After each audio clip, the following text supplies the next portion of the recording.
ಅನ್ನೋದರ ಡೀಟೇಲ್ ಸಿಗ್ತಾ ಇದೆ. ರವಿ ಬಂಧನದ ಹಿಂದೆ ಡಿಕೆ ಶಿವಕುಮಾರ್ ಕೈವಾಡದ ಆರೋಪ ಆರಂಭದಿಂದಲೂ ಕೂಡ ಕೇಳೋದಕ್ಕೆ ಸಿಗ್ತಾ ಇತ್ತು. ಈಗ ಅದು ಮತ್ತೆ ಮುನ್ನೆಲೆಗೆ ಬರ್ತಾ ಇದೆ. ಮೊದಲ ಬಾರಿಗೆ ಬಿಜೆಪಿಯಿಂದ ಡಿಕೆ ಶಿವಕುಮಾರ್ ಅವರ ಹೆಸರನ್ನ ಪ್ರಸ್ತಾಪ ಮಾಡಲಾಗಿದೆ. ಯಾರೋ ಇದ್ದಾರೆ ಅಂತ ಹೇಳ್ತಾ ಇದ್ರು. ಈಗ ಹೆಸರನ್ನ ಪ್ರಸ್ತಾಪ ಮಾಡಿಬಿಟ್ಟಿದ್ದಾರೆ. ಡಿಜಿಐಜಿಪಿಗೆ ಬಿಜೆಪಿಯಿಂದ ದೂರು ಸಲ್ಲಿಕೆ ಆಗಿದೆಯಂತೆ. ಪೊಲೀಸರು ಸುಪಾರಿ ಕಿಲ್ಲರ್ಸ್ನಂತೆ ವರ್ತನೆ ಮಾಡಿದ್ದಾರೆ. ಡಿಕೆ ಶಿವಕುಮಾರ್ ಸೂಚನೆಯಂತೆ ಪೊಲೀಸರು ಕೆಲಸ ಮಾಡಿದ್ದಾರೆ ಅಂತ ದೂರಿನಲ್ಲಿ ಎಂಎಲ್ಸಿ ಸಿಟಿ ರವಿ ಗಂಭೀರ ಆರೋಪ ಮಾಡಿದ್ದಾರೆ. ನಿಷ್ಪಕ್ಷಪಾತ ತನಿಖೆ ಆಗಬೇಕು ಅಂತ ಬಿಜೆಪಿ ನಿಯೋಗ ಆಗ್ರಹಿಸಿದೆ. ಡಿಸಿಎಂ ಡಿಕೆ ಶಿವಕುಮಾರ್ ವಿರುದ್ಧವೂ ಬಿಜೆಪಿ ಸಮರ ಸಾರ್ತಾ ಇದೆ. ರವಿ ಕೇಸಲ್ಲಿ ಡಿಕೆ ಶಿವಕುಮಾರ್ ಹಸ್ತಕ್ಷೇಪದ ಆರೋಪ ಕೇಳೋದಕ್ಕೆ ಸಿಕ್ಕಿದೆ. ಕಾಲ್ ಲಿಸ್ಟ್ ಬಿಡುಗಡೆ ಆಗಬೇಕು ಅಂತ ಬಿಜೆಪಿ ಸವಾಲ್ ಹಾಕಿದೆ. ಸಿಟಿ ರವಿ ಬಂಧನದ ವೇಳೆ ಪೊಲೀಸರಿಗೆ ಡೈರೆಕ್ಷನ್ ನೀಡಲಾಗಿದೆ. ಡಿಕೆ ಶಿವಕುಮಾರ್, ಲಕ್ಷ್ಮೀ ಹೆಬ್ಬಾಳ್ಕರ್ ನಿರ್ದೇಶನ ಇತ್ತು ಅವತ್ತು ಅಂತ ರಿಪಬ್ಲಿಕನ್ ಜೊತೆ ಎಂಎಲ್ಸಿ ರವಿಕುಮಾರ್ ಸ್ಫೋಟಕ ಹೇಳಿಕೆ ಕೊಟ್ಟಿದ್ದಾರೆ.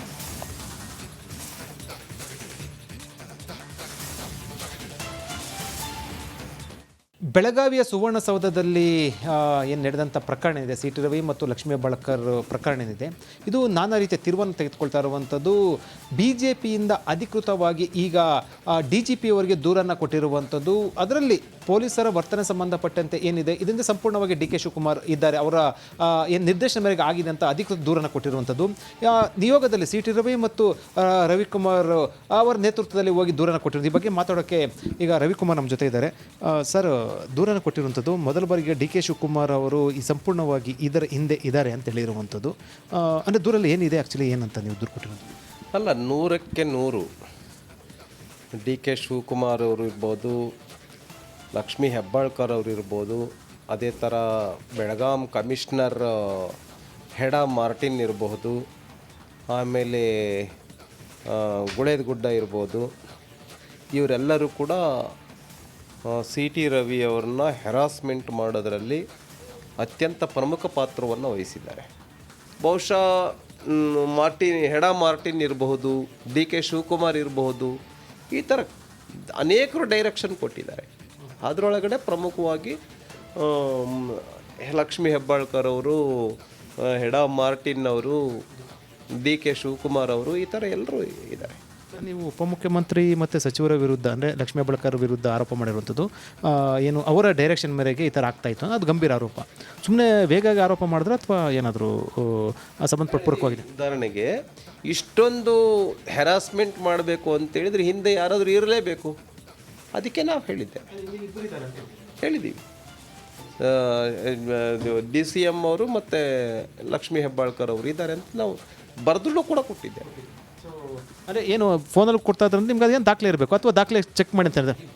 ಈಗ ಉದಾಹರಣೆಗೆ ಕಾಲ್ ಲಿಸ್ಟ್ ನೋಡಿದರೆ ಗೊತ್ತಾಗತ್ತಲ್ಲ, ಯಾವ ರಾತ್ರಿ ಎಲ್ಲ ಫೋನ್ಗಳು ಮಾಡಿದೆ, ಯಾರು ಕಾಲ್ ಬಂದಿದೆ, ಯಾರು ಮಾತಾಡಿದ್ದಾರೆ, ಕಾಲ್ ಲಿಸ್ಟ್ ನೋಡಿದರೆ ಗೊತ್ತಾಗತ್ತೆ. ಎಸ್, ಎಂಕ್ವೈರಿ ಕರೆಕ್ಟಾಗಿ ಮಾಡಬೇಕು. ನಿಜಕ್ಕೂ ತಪ್ಪಿತಸ್ಥರಿಗೆ ಕ್ರಮ ತೆಗೆದುಕೊಳ್ಬೇಕು ಅಂತೇಳಿದರೆ ಕರೆಕ್ಟಾಗಿ ಎಂಕ್ವೈರಿ ಆಗಬೇಕು, ತನಿಖೆ ಆಗಬೇಕು, ತಪ್ಪಿತಸ್ಥರಿಗೆ ಸರಿಯಾದ ಕ್ರಮ ಆಗಬೇಕು. ಅಂತ ಹೇಳಿದ ಹಿನ್ನೆಲೆಯಲ್ಲಿ ನೈಟ್ ಯಾರ್ಯಾರು ಕಾಲ್ ಮಾಡಿದೆ ಅಂತ ಲಿಸ್ಟ್ ತೆಗೆದ್ರೆ ಗೊತ್ತಾಗ್ಬಿಡುತ್ತೆ ಅಂತ ಹೇಳ್ತಾ ಇದ್ದೀನಿ ನೀವು? ಖಂಡಿತ. ನಾನೇನು ಹೇಳ್ತಾ ಇದ್ದೇನೆ, ಯಾವಾಗ ಸಿ ಟಿ ರವಿಯವರ ಬಂಧನ ಆಯಿತು ಆವಾಗನಿಂದ ಹೈಕೋರ್ಟ್ ಜಡ್ಜ್ಮೆಂಟ್ ಏನು ಬಂತು ಅಲ್ಲಿಯವರೆಗೆ ನೀವು ಮಾಡಿ, ಸರಿಯಾಗಿ ಎಂಕ್ವೈರಿ ಮಾಡಿ, ಕಾಲ್ ಲಿಸ್ಟ್ ತೆಗೆಸಿ ಎಂಕ್ವೈರಿ ಮಾಡಿ, ಯಾರ್ಯಾರ್ದು ಕಾಲ್ ಬಂದಿತ್ತು, ಏನೇನು ಮಾತಾಡಿದಾರೆ ತೆಗೀರಿ, ಬಿಡುಗಡೆ ಮಾಡಿರಿ. ನಿಮಗೆ ಚಾಲೆಂಜ್ ಮಾಡ್ತೀನಿ ನಾನು. ನಿಮಗೆ ನಿಜಕ್ಕೂ ಇದಿತ್ತು ಅಂತೇಳಿದರೆ ನೀವು ಅದನ್ನು ಕಾಲ್ ಲಿಸ್ಟ್ ತೆಗೆಸ್ಬಿಟ್ಟು ಎಂಕ್ವೈರಿ ಮಾಡಿಬಿಟ್ಟು ಯಾರ್ಯಾರು ಏನೇನು ಮಾತಾಡಿದ್ದಾರೆ ತೆಗೀರಿ. ಅವ್ರು ನಮ್ಮರೇ ಮಾತಾಡಿರಲಿ, ಇನ್ಯಾರಾದರೂ ಮಾತಾಡಿ. ನಾನು ಹೇಳ್ತೀನಿ, ನಿಜಕ್ಕೂ ಇವರು ನ್ಯಾಯದ ಪರ ಅಂತಿದ್ದರೆ ಆ ಕಾಲ್ ಲಿಸ್ಟ್ ಏನೋ ಇದಾಗಿದೆಯಲ್ಲ ಅದನ್ನು ಎಂಕ್ವೈರಿ ಮಾಡಿಬಿಟ್ಟು ಇಂತಿಂಥವ್ರು ಏನೇನು ಮಾತಾಡಿದ್ದಾರೆ ಬಿಡುಗಡೆ ಮಾಡಲಿ. ಅದು ಇದು ರವಿಕುಮಾರ್ ಅವ್ರ ಮಾತು. ಅವ್ರು ಹೇಳ್ತಾ ಇರುವಂಥದ್ದು ನೋಡಿ, ಇದು ಇವರ ಹೋರಾಟ. ಇವರು ಆ ಬಿಡುಗಡೆ ಮಾಡಲಿ, ಅವರು ಮಾಡಿಬಿಡ್ತಾರೆ. ಈಗ ಅದು ಆಯ್ತಪ್ಪ, ನಾವು ಹೋಗಿ ಮೀಡಿಯಾದವರು ಸಿದ್ದರಾಮಯ್ಯ ಹತ್ರ ಕೇಳ್ತಾರೆ, ಸರ್ ಬಿಡುಗಡೆ ಮಾಡಬೇಕು. ಯಾರಂದರು? ರವಿಕುಮಾರ್. ಅವ್ರಿಗೆ ಬೇರೆ ಕೆಲಸ ಇಲ್ವಾ ಮಾಡಲಿಕ್ಕೆ? ಅವರು ಬಿಡುಗಡೆ ಮಾಡಿ ಅಂದರೆ ಮಾಡಿಬಿಡ್ಬೇಕು. ಮುಗಿದೋಯ್ತು ಅಲ್ಲಿಗೆ. ಅದಕ್ಕೆ ಕರೆಕ್ಟಾಗಿ ಹೇಳಿದ್ದಾರೆ. ನನಗೆ ಇದು ಭಾಳ ವಿಚಿತ್ರ ಅನ್ನಿಸ್ತಾ ಇದೆ. ಯಾರು ಪ್ರಿಯಾಂಕರ್ಗೆ ಹೇಳಿದರು, ನೀವು ಚೀರಾಡಿ ಬಟ್ಟೆ ಹರ್ಕಳಿ ಏನು ಬೇಕಿದ್ರು ಅಟ್ಲೀಸ್ಟ್ ಅದನ್ನಾದರೂ ಮಾಡಿ. ಅವರೇ ಹೇಳ್ತಾ ಇದ್ದಾರೆ ಚೀರಾಡಿ ಬಟ್ಟೆ ಹರ್ಕಳಿ ಏನಾದರೂ ಮಾಡಿ, ಒಂದು 4 ಪೆಟ್ಟು ಬೀಳಲಿ. ಹೋರಾಟ ಅಂದರೆ ಅದು 4 ಬೀಳಬೇಕು, ತಲೆ ಹೊಡಿಬೇಕು. ಹೋರಾಟಗಳು ಹಂಗೆ ರಕ್ತ ಬರಬೇಕು, ಸುಮ್ಮನೆ ಸಿಗೋದಿಲ್ಲ ಯಾವುದು ಕೂಡ. ಈಗ ನಾವು ಈ ಮಹಾತ್ಮ ಗಾಂಧಿಯ ಅಸಹಕಾರ ಚಳವಳಿ ಇದೆಯಲ್ಲ, ಹೇಳೋದು ಭಾಳ ಸುಲಭ. ಲಾಲಾ ಲಜಪತ್ ರಾಯ್ ಎಲ್ಲ ಹೆಂಗೆ ಪೆಟ್ಟು ಬಿದ್ದರು. ಅಸಹಕಾರ ಚಳವಳಿ ಆದಾಗ ಬ್ರಿಟಿಷ್ ಪೊಲೀಸ್ ಬರುತ್ತೆ. ಅಸಹಕಾರ ಚಳವಳಿಯಿಂದ ಇದು ಏನು ಅಹಿಂಸಾ ಮಾರ್ಗ ಹೆಂಗೆ ಅಂತಂದರೆ ರಪ ರಪ ರಪ ಹೊಡಿತಾ ಇರ್ತಾರೆ ಅವ್ರು ಹೌದು ಲಾಠಿಯಲ್ಲಿ. ಮತ್ತು ಲಾಲಾ ಲಜಪತ್ ರಾಯ್ ಹಂಗೆ ತಲೆಗೆ ಪೆಟ್ಬಿಟ್ಟು ಸತ್ತೋಗ್ಬಿಡ್ತಾರೆ ಅವ್ರು. ಸುಮ್ಮನೆ ನಿಂತ್ಕೊಳ್ಳೋದು. ಅದು ಹೆಂಗೆ ಅಂತಂದರೆ ಲಾಸ್ಟಿಗೆ ಅವನಿಗೆ ತಲೆ ಕೆಟ್ಟೋಗ್ಬಿಡುತ್ತೆ. ಏನಪ್ಪ ಅಟ್ಲೀಸ್ಟ್ ಮೊನ್ನೆ ಅಣ್ಣಾಮಲೈ ಅವ್ರು ಮಾಡಿದ್ರಲ್ಲ, ಹಂಗಾರು ಹೋರಾಟ ಅದಾದ್ರೂ ಮಾಡ್ರಪ್ಪ, ಅಟ್ಲೀಸ್ಟ್ ಎಷ್ಟು ಚೆನ್ನಾಗಿ ಅದಾದ್ರೂ ಮಾಡಿ. ನಮ್ಮ ಇದರಲ್ಲಿ ಇದು ರೂಮಲ್ಲಿ ಕೂತ್ಕೊಂಡು ಆ್ಯಪ್ ಬಿಡುಗಡೆ ಮಾಡಿ. ಆ 2 ದಿವಸದ ಗಡುವು ಹೌದು. ನೀವು ಹೇಳಿದ ತಕ್ಷಣ ಈ ವಿಷಯ ಕ್ಲೋಸ್ ಮಾಡೋಕ್ಕೂ ಮುಂಚೆ ನನಗೊಂದು ಡೌಟ್. ನೀವು ಸಿಎಂ ತರ ಮಾತಾಡಿದ್ರಿ, ಐಶ್ವರ್ಯ ಗೌಡ ನಿಮ್ಮನ್ನ ಸಂಪರ್ಕ ಮಾಡಿ ಮತ್ತೆ ಏನಾದ್ರೂ ಚಿನ್ನ ಎಗರಿಸ್ತಾರೆ. ಹುಷಾರಾಗಿರಿ ನೀವು. ನಾನು ಕೇಳ್ತಾ ಇದ್ದೆ ಮೊನ್ನೆ ಹಂಗೆ ಆಯ್ತಲ್ಲ, ಯಾವುದು ಧರ್ಮ ಯಾವುದು ಡಿ ಕೆ ಸಹೋದರಿ ಅಂತ ಹೇಳ್ಕೊಂಡ್ಬಿಟ್ಟು. ಅದೇ ನಾವು ಕೂಡ ಹಿಂಗೆ ವಾಯ್ಸಲ್ಲಿ ಮಾತಾಡ್ಬೋದಾ ಅಂತ. ನನಗೆ ಭಾಳ ಆಶ್ಚರ್ಯ ಆಗ್ತೀವಿ. ಹೋರಾಟ ಇವ್ರು ರೂಮೊಳಗೆ ಕೂತ್ಕೊಂಡು 2 ದಿವಸ ಟೈಮ್ ಕೊಡ್ತೀವಿ ಬಿಡುಗಡೆ ಮಾಡಿ, ಆಮೇಲೆ ಇನ್ನೊಬ್ಬರ ಬಿಡುಗಡೆ ಮಾಡಿ ಅಂತ ಅಂದ್ಬಿಟ್ಟು ಇವರು ಹೇಳಿದ ತಕ್ಷಣ ಬಿಡುಗಡೆ ಮಾಡಲಿಕ್ಕೆ ಅಲ್ಲಿ ಸಿದ್ದರಾಮಯ್ಯನವರು ಡಿ ಕೆ ಶಿವಕುಮಾರ್ ಕಾಯ್ತಾ ಕೂತಿದ್ದಾರೆ. ಮಾಡ್ರಿ, ರೋಡ್ ಇಳಿದು ಹೋರಾಟ ಮಾಡಿ. ನಾವು ಒಂದು ಹೋರಾಟಗಳನ್ನು ನೋಡದೆ ತುಂಬ ದಿವಸಗಳಾಯಿತು. ಅಟ್ಲೀಸ್ಟ್ ಆ ಕಾಂಗ್ರೆಸ್ನ ಈ ಪಾದಯಾತ್ರೆ ಟೈಮಲ್ಲಿ ನಾನು 15 ದಿವಸ ಅವ್ರ ಜೊತೆ ಹೋಗಿದ್ದೆ. ನಿಜವಾಗಿ ಸಿದ್ದರಾಮಯ್ಯ ದೊಡ್ಡ ಲೀಡರ್ ಆಗಿ ಎಮರ್ಜ್ ಆಗಿದ್ದು ಆ ಟೈಮಲ್ಲಿ, ಇದೆಲ್ಲ ಒಂದೊಂದು ಅವಕಾಶಗಳು. ಅದನ್ನು ಬಿಟ್ಬಿಟ್ಟು 66 ನಾನು ಮುಖ್ಯಮಂತ್ರಿ ಆಗ್ತೀನಿ ಅಂತಾರೆ. ಏನ್ರಿ ನಿಮ್ಮ ಕತೆ? ಓಕೆ, ಏನೂದ್ರ ಡೀಟೇಲ್ ಸಿಗ್ತಾ ಇದೆ. ರವಿ ಬಂಧನದ ಹಿಂದೆ ಡಿ ಕೆ ಶಿವಕುಮಾರ್ ಕೈವಾಡದ ಆರೋಪ ಆರಂಭದಿಂದಲೂ ಕೂಡ ಕೇಳೋದಕ್ಕೆ ಸಿಗ್ತಾ ಇತ್ತು. ಈಗ ಅದು ಮತ್ತೆ ಮುನ್ನೆಲೆಗೆ ಬರ್ತಾ ಇದೆ. ಮೊದಲ ಬಾರಿಗೆ ಬಿಜೆಪಿಯಿಂದ ಡಿ ಕೆ ಶಿವಕುಮಾರ್ ಅವರ ಹೆಸರನ್ನ ಪ್ರಸ್ತಾಪ ಮಾಡಲಾಗಿದೆ. ಯಾರೋ ಇದ್ದಾರೆ ಅಂತ ಹೇಳ್ತಾ ಇದ್ರು. ಈಗ ಹೆಸರನ್ನ ಪ್ರಸ್ತಾಪ ಮಾಡಿಬಿಟ್ಟಿದ್ದಾರೆ. ಡಿಜಿಐಜಿಪಿಗೆ ಬಿಜೆಪಿಯಿಂದ ದೂರು ಸಲ್ಲಿಕೆ ಆಗಿದೆಯಂತೆ. ಪೊಲೀಸರು ಸುಪಾರಿ ಕಿಲ್ಲರ್ಸ್ನಂತೆ ವರ್ತನೆ ಮಾಡಿದ್ದಾರೆ. ಡಿ ಕೆ ಶಿವಕುಮಾರ್ ಸೂಚನೆಯಂತೆ ಪೊಲೀಸರು ಕೆಲಸ ಮಾಡಿದ್ದಾರೆ ಅಂತ ದೂರಿನಲ್ಲಿ ಎಂಎಲ್ಸಿ ಸಿಟಿ ರವಿ ಗಂಭೀರ ಆರೋಪ ಮಾಡಿದ್ದಾರೆ. ನಿಷ್ಪಕ್ಷಪಾತ ತನಿಖೆ ಆಗಬೇಕು ಅಂತ ಬಿಜೆಪಿ ನಿಯೋಗ ಆಗ್ರಹಿಸಿದೆ. ಡಿಸಿಎಂ ಡಿಕೆ ಶಿವಕುಮಾರ್ ವಿರುದ್ಧವೂ ಬಿಜೆಪಿ ಸಮರ ಸಾರ್ತಾ ಇದೆ. ರವಿ ಕೇಸಲ್ಲಿ ಡಿಕೆ ಶಿವಕುಮಾರ್ ಹಸ್ತಕ್ಷೇಪದ ಆರೋಪ ಕೇಳೋದಕ್ಕೆ ಸಿಕ್ಕಿದೆ. ಕಾಲ್ ಲಿಸ್ಟ್ ಬಿಡುಗಡೆ ಆಗಬೇಕು ಅಂತ ಬಿಜೆಪಿ ಸವಾಲ್ ಹಾಕಿದೆ. ಸಿಟಿ ರವಿ ಬಂಧನದ ವೇಳೆ ಪೊಲೀಸರಿಗೆ ಡೈರೆಕ್ಷನ್ ನೀಡಲಾಗಿದೆ. ಡಿಕೆ ಶಿವಕುಮಾರ್, ಲಕ್ಷ್ಮೀ ಹೆಬ್ಬಾಳ್ಕರ್ ನಿರ್ದೇಶನ ಇತ್ತು ಅವತ್ತು ಅಂತ ರಿಪಬ್ಲಿಕನ ಜೊತೆ ಎಂಎಲ್ಸಿ ರವಿಕುಮಾರ್ ಸ್ಫೋಟಕ ಹೇಳಿಕೆ ಕೊಟ್ಟಿದ್ದಾರೆ.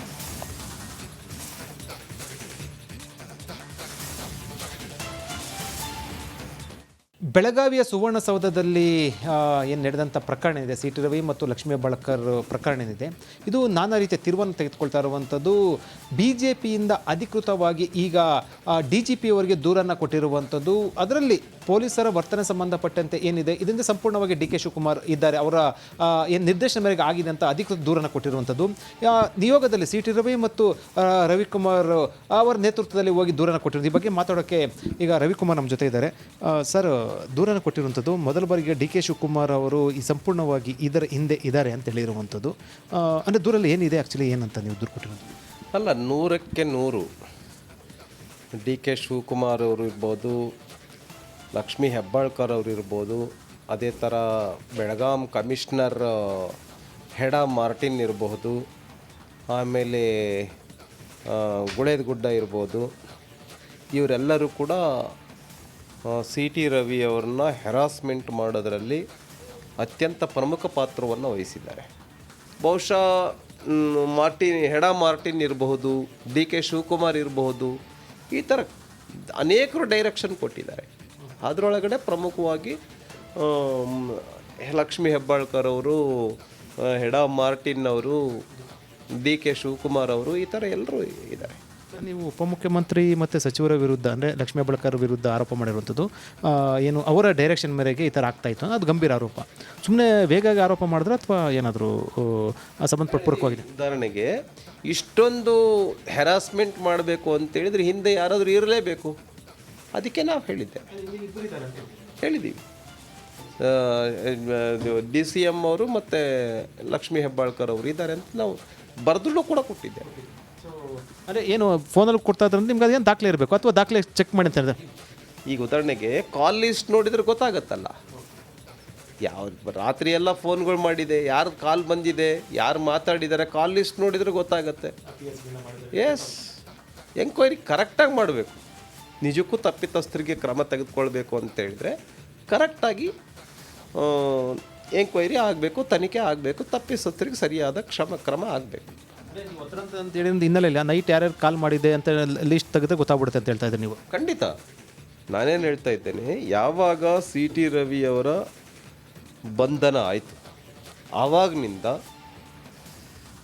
ಹೈಕೋರ್ಟ್ ಜಡ್ಜ್ಮೆಂಟ್ ಏನು ಬಂತು ಅಲ್ಲಿಯವರೆಗೆ ನೀವು ಮಾಡಿ, ಸರಿಯಾಗಿ ಎಂಕ್ವೈರಿ ಮಾಡಿ, ಕಾಲ್ ಲಿಸ್ಟ್ ತೆಗೆಸಿ ಎಂಕ್ವೈರಿ ಮಾಡಿ, ಯಾರ್ಯಾರ್ದು ಕಾಲ್ ಬಂದಿತ್ತು, ಏನೇನು ಮಾತಾಡಿದಾರೆ ತೆಗೀರಿ, ಬಿಡುಗಡೆ ಮಾಡಿರಿ. ನಿಮಗೆ ಚಾಲೆಂಜ್ ಮಾಡ್ತೀನಿ ನಾನು. ನಿಮಗೆ ನಿಜಕ್ಕೂ ಇದಿತ್ತು ಅಂತೇಳಿದರೆ ನೀವು ಅದನ್ನು ಕಾಲ್ ಲಿಸ್ಟ್ ತೆಗೆಸ್ಬಿಟ್ಟು ಎಂಕ್ವೈರಿ ಮಾಡಿಬಿಟ್ಟು ಯಾರ್ಯಾರು ಏನೇನು ಮಾತಾಡಿದ್ದಾರೆ ತೆಗೀರಿ. ಅವ್ರು ನಮ್ಮರೇ ಮಾತಾಡಿರಲಿ, ಇನ್ಯಾರಾದರೂ ಮಾತಾಡಿ. ನಾನು ಹೇಳ್ತೀನಿ, ನಿಜಕ್ಕೂ ಇವ್ರು ನ್ಯಾಯದ ಪರ ಅಂತಿದ್ದರೆ ಆ ಕಾಲ್ ಲಿಸ್ಟ್ ಏನೋ ಇದಾಗಿದೆಯಲ್ಲ ಅದನ್ನು ಎಂಕ್ವೈರಿ ಮಾಡಿಬಿಟ್ಟು ಇಂತಿಂಥವ್ರು ಏನೇನು ಮಾತಾಡಿದ್ದಾರೆ ಬಿಡುಗಡೆ ಮಾಡಲಿ. ಅದು ಇದು ರವಿಕುಮಾರ್ ಅವರ ಮಾತು. ಅವ್ರು ಹೇಳ್ತಾ ಇರುವಂಥದ್ದು ನೋಡಿ, ಇದು ಇವರ ಹೋರಾಟ. ಇವರು ಆ ಬಿಡುಗಡೆ ಮಾಡಲಿ, ಅವರು ಮಾಡಿಬಿಡ್ತಾರೆ. ಈಗ ಇದು ಆಯ್ತಪ್ಪ, ನಾವು ಹೋಗಿ ಮೀಡಿಯಾದವರು ಸಿದ್ದರಾಮಯ್ಯ ಹತ್ರ ಕೇಳ್ತೀವಿ, ಸರ್ ಬಿಡುಗಡೆ ಮಾಡಬೇಕು. ಯಾರಂದರು? ರವಿಕುಮಾರ್. ಅವ್ರಿಗೆ ಬೇರೆ ಕೆಲಸ ಇಲ್ವಾ ಮಾಡಲಿಕ್ಕೆ? ಅವರು ಬಿಡುಗಡೆ ಮಾಡಿ ಅಂದರೆ ಮಾಡಿಬಿಡ್ಬೇಕು. ಮುಗಿದೋಯ್ತು ಅಲ್ಲಿಗೆ. ಅದಕ್ಕೆ ಕರೆಕ್ಟಾಗಿ ಹೇಳಿದ್ದಾರೆ. ನನಗೆ ಇದು ಭಾಳ ವಿಚಿತ್ರ ಅನ್ನಿಸ್ತಾ ಇದೆ. ಯಾರು ಪ್ರಿಯಾಂಕರ್ಗೆ ಹೇಳಿದರು, ನೀವು ಚೀರಾಡಿ ಬಟ್ಟೆ ಹರ್ಕಳಿ ಏನು ಬೇಕಿದ್ರು ಅಟ್ಲೀಸ್ಟ್ ಅದನ್ನಾದರೂ ಮಾಡಿ. ಅವರು ಹೇಳ್ತಾ ಇದ್ದಾರೆ ಚೀರಾಡಿ ಬಟ್ಟೆ ಹರ್ಕಳಿ ಏನಾದರೂ ಮಾಡಿ, ಒಂದು 4 ಪೆಟ್ಟು ಬೀಳಲಿ. ಹೋರಾಟ ಅಂದರೆ ಅದು 4 ಬೀಳಬೇಕು, ತಲೆ ಹೊಡಿಬೇಕು. ಹೋರಾಟಗಳು ಹಂಗೆ ರಕ್ತ ಬರಬೇಕು. ಸುಮ್ಮನೆ ಸಿಗೋದಿಲ್ಲ ಯಾವುದು ಕೂಡ. ಈಗ ನಾವು ಈ ಮಹಾತ್ಮ ಗಾಂಧಿಯ ಅಸಹಕಾರ ಚಳವಳಿ ಇದೆಯಲ್ಲ, ಹೇಳೋದು ಭಾಳ ಸುಲಭ. ಲಾಲಾ ಲಜಪತ್ ರಾಯ್ ಎಲ್ಲ ಹೆಂಗೆ ಪೆಟ್ಟು ಬಿದ್ದರು. ಅಸಹಕಾರ ಚಳವಳಿ ಆದಾಗ ಬ್ರಿಟಿಷ್ ಪೊಲೀಸ್ ಬರುತ್ತೆ. ಅಸಹಕಾರ ಚಳವಳಿಯಿಂದ ಇದು ಏನು ಅಹಿಂಸಾ ಮಾರ್ಗ ಹೆಂಗೆ ಅಂತಂದರೆ ರಪ ರಪ ರಪ ಹೊಡಿತಾ ಇರ್ತಾರೆ ಅವರು. ಹೌದು, ಲಾಠಿಯಲ್ಲಿ. ಮತ್ತು ಲಾಲಾ ಲಜಪತ್ ರಾಯ್ ಹಂಗೆ ತಲೆಗೆ ಪೆಟ್ಬಿಟ್ಟು ಸತ್ತೋಗ್ಬಿಡ್ತಾರೆ ಅವರು. ಸುಮ್ಮನೆ ನಿಂತ್ಕೊಳ್ಳೋದು. ಅದು ಹೆಂಗೆ ಅಂತಂದರೆ ಲಾಸ್ಟಿಗೆ ಅವನಿಗೆ ತಲೆ ಕೆಟ್ಟೋಗ್ಬಿಡುತ್ತೆ. ಏನಪ್ಪ ಅಟ್ಲೀಸ್ಟ್ ಮೊನ್ನೆ ಅಣ್ಣಾಮಲೈ ಅವ್ರು ಮಾಡಿದ್ರಲ್ಲ, ಹಂಗಾರು ಹೋರಾಟ ಅದಾದ್ರೂ ಮಾಡ್ರಪ್ಪ, ಅಟ್ಲೀಸ್ಟ್ ಎಷ್ಟು ಚೆನ್ನಾಗಿ ಅದಾದ್ರೂ ಮಾಡಿ. ನಮ್ಮ ಇದರಲ್ಲಿ ಇದು ರೂಮಲ್ಲಿ ಕೂತ್ಕೊಂಡು ಆ್ಯಪ್ ಬಿಡುಗಡೆ ಮಾಡಿ. ಆ 2 ದಿವಸದ ಗಡುವು. ಹೌದು, ನೀವು ಹೇಳಿದ ತಕ್ಷಣ ಈ ವಿಷಯ ಕ್ಲೋಸ್ ಮಾಡೋಕ್ಕೂ ಮುಂಚೆ ನನಗೊಂದು ಡೌಟ್. ನೀವು CM ತರ ಮಾತಾಡಿದ್ರಿ, ಐಶ್ವರ್ಯ ಗೌಡ ನಿಮ್ಮನ್ನ ಸಂಪರ್ಕ ಮಾಡಿ ಮತ್ತೆ ಏನಾದ್ರೂ ಚಿನ್ನ ಎಗರಿಸ್ತಾರೆ, ಹುಷಾರಾಗಿರಿ ನೀವು. ನಾನು ಕೇಳ್ತಾ ಇದ್ದೆ ಮೊನ್ನೆ, ಹಂಗೆ ಆಯ್ತಲ್ಲ ಯಾವುದು ಧರ್ಮ ಯಾವುದು DK ಸುರೇಶ್. ಅದೇ ನಾವು ಕೂಡ ಹಿಂಗೆ ವಾಯ್ಸಲ್ಲಿ ಮಾತಾಡ್ಬೋದಾ ಅಂತ. ನನಗೆ ಭಾಳ ಆಶ್ಚರ್ಯ ಆಗ್ತೀವಿ. ಹೋರಾಟ ಇವ್ರು ರೂಮೊಳಗೆ ಕೂತ್ಕೊಂಡು 2 ದಿವಸ ಟೈಮ್ ಕೊಡ್ತೀವಿ, ಬಿಡುಗಡೆ ಮಾಡಿ, ಆಮೇಲೆ ಇನ್ನೊಬ್ಬರ ಬಿಡುಗಡೆ ಮಾಡಿ ಅಂತ ಅಂದ್ಬಿಟ್ಟು ಇವರು ಹೇಳಿದ ತಕ್ಷಣ ಬಿಡುಗಡೆ ಮಾಡಲಿಕ್ಕೆ ಅಲ್ಲಿ ಸಿದ್ದರಾಮಯ್ಯನವರು DK ಶಿವಕುಮಾರ್ ಕಾಯ್ತಾ ಕೂತಿದ್ದಾರೆ. ಮಾಡ್ರಿ, ರೋಡ್ ಇಳಿದು ಹೋರಾಟ ಮಾಡಿ. ನಾವು ಒಂದು ಹೋರಾಟಗಳನ್ನು ನೋಡಿದ್ರೆ ತುಂಬ ದಿವಸಗಳಾಯಿತು. ಅಟ್ಲೀಸ್ಟ್ ಆ ಕಾಂಗ್ರೆಸ್ನ ಈ ಪಾದಯಾತ್ರೆ ಟೈಮಲ್ಲಿ ನಾನು 15 ದಿವಸ ಅವ್ರ ಜೊತೆ ಹೋಗಿದ್ದೆ. ನಿಜವಾಗಿ ಸಿದ್ದರಾಮಯ್ಯ ದೊಡ್ಡ ಲೀಡರ್ ಆಗಿ ಎಮರ್ಜ್ ಆಗಿದ್ದು ಆ ಟೈಮಲ್ಲಿ. ಇದೆಲ್ಲ ಒಂದೊಂದು ಅವಕಾಶಗಳು. ಅದನ್ನು ಬಿಟ್ಬಿಟ್ಟು 66 ನಾನು ಮುಖ್ಯಮಂತ್ರಿ ಆಗ್ತೀನಿ ಅಂತಾರೆ. ಏನು ರೀ ನಿಮ್ಮ ಕತೆ? ಓಕೆ.